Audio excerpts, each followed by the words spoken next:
बिस्मिल्लाहिर्रहमानिर्रहीम। सिमाब के पकवान में मेरे तमाम देखने और सुनने वालों को खुशामदीद। आज की रेसिपी बहुत ही यूनिक और लज्जत से भरपूर रेसिपी है। यह है विंटर की ख़ास रेसिपी ड्राई फ्रूट लड्डू, जिसके लिए जो इंग्रेडिएंट्स है 250 ग्राम मेरे पास है बादाम की गिरी, 250 ग्राम मेरे पास है पिस्ता गिरी। ये सारी चीज़ों को मैंने चॉप कर लिया है। 250 ग्राम ही मेरे पास ये अखरोट की गिरी है, 250 ग्राम मेरे पास ये खरबूजे के बीज हैं, 250 ग्राम कद्दू के बीज, 250 ग्राम मेरे पास मेवा है और ये 250 ग्राम ही मेरे पास है काजू की गिरी। इन सारी चीज़ों को मैंने चॉप कर लिया था। अब आते हैं इन चीज़ों की तरफ। तो ये 250 ग्राम मेरे पास है तिल, 250 ग्राम ही मेरे पास मखाने हैं, 250 ग्राम मेरे पास है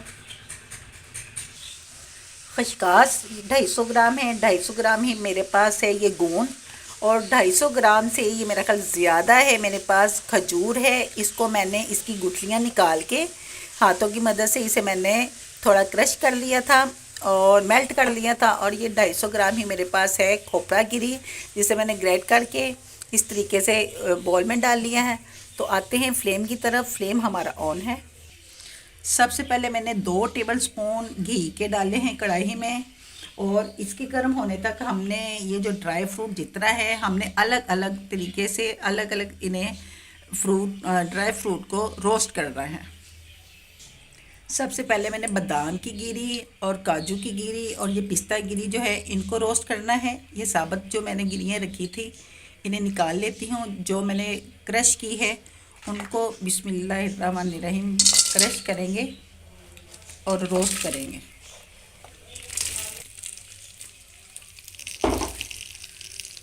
बादाम जो है वो आपके दिल दिमाग नज़र के लिए बहुत मुफीद हैं, काजू भी दिल दिमाग नज़र के लिए बहुत मुफीद है। और अब आ जाते हैं अखरोट की गिरी की तरफ। तो ये देखें, अखरोट की गिरी को आप जब निकालेंगे तो बिल्कुल ये दिमाग का नक्शा बना हुआ है। इसे अगर आप खाते हैं तो आपका दिमाग तरोताज़ा, पढ़ाई में भी आप सबसे नंबर 1 पे आएंगे अगर आप ये ड्राई फ्रूट खाएंगे तो।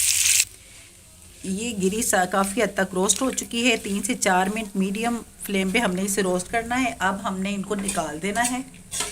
बिस्मिल्लाहिर्रहमानिर्रहीम। इस पॉइंट में मैंने ये जो बीज हैं कद्दू के और खरबूजे के इन्हें रोस्ट करना है।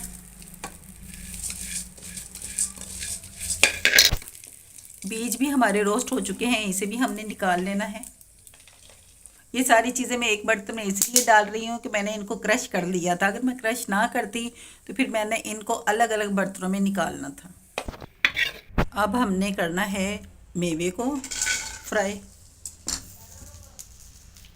इसे भी हमने सिर्फ 2 से 3 मिनट ही फ्राई करना है, ज़्यादा नहीं करना। अगर आप देखें कि घी कम हो चुका है तो आप दोबारा भी घी इसमें शामिल कर सकते हैं, जैसे कि मैंने इसमें ये घी दोबारा डाला है।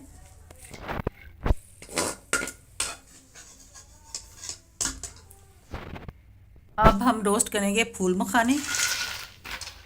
ये आपकी हड्डियों के लिए इतना मुफीद ये है फूल मखाने कि अगर आप इसे दूध में डाल के पिएँ तो 2 से 3 साल तक आपको हड्डियों की तकलीफ़ नहीं होगी। चाहे इसमें पढ़ने वाले बच्चे पिएँ, काम करने वाले पिएँ, ये सब के लिए बहुत ही कारगर और मुफीद अल्लाह ताला की नेमत है। फूल मखानों को हमने रोस्ट करके अलग प्लेट में निकाल लिया है, इसलिए कि इसे मैंने ग्राइंड करना है, इसलिए मैंने इसे अलग निकाला है। घी गर्म हो चुका है। अब मैंने इसमें डालना है गोंद को। गोंद आपने थोड़ी थोड़ी करके गर्म करनी है, इसलिए कि ये फूल जाती है। जैसे ही इसे सेक पहुंचता है तो ये काफ़ी हद तक फूलना शुरू हो जाती है। कितनी खूबसूरती से गोंद जो है रोस्ट हो रही है। जिन लोगों को हड्डियों की तकलीफ़ है, जोड़ों का मसला है, उनके लिए तो ये बहुत ही मुफीद और कारआमद चीज़ है। इस पॉइंट पे आके हमने खसकास को और ये जो तिल है इन्हें इसी ऑयल में फ्राई करना है।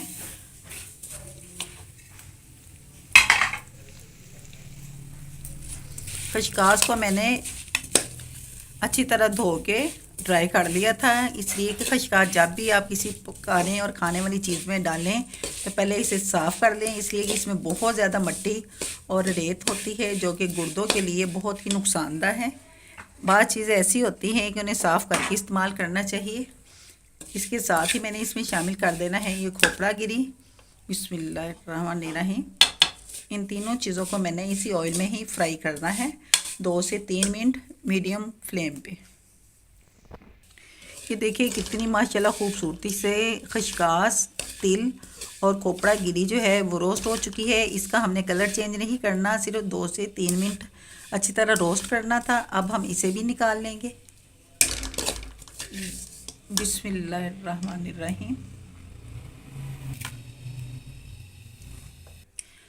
दोबारा हम कढ़ाई में 2 टेबलस्पून घी के डालेंगे और अब मैंने इसमें जो खजूर हैं उनको अच्छी तरह रोस्ट करूँगी।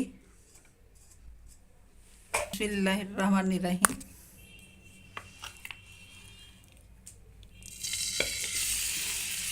चम्मच की मदद से हमने अच्छी तरह इसे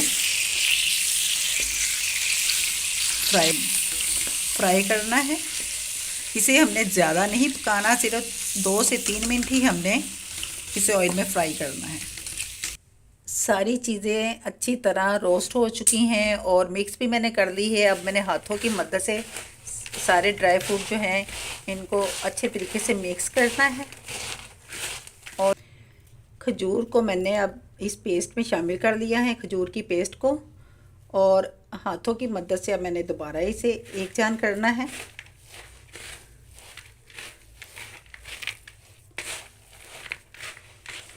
सारी चीज़ें माशाल्लाह अल्हम्दुलिल्लाह एक जान हो चुकी हैं। अब हमने इनके बनाने हैं हाथों की मदद से ही लड्डू।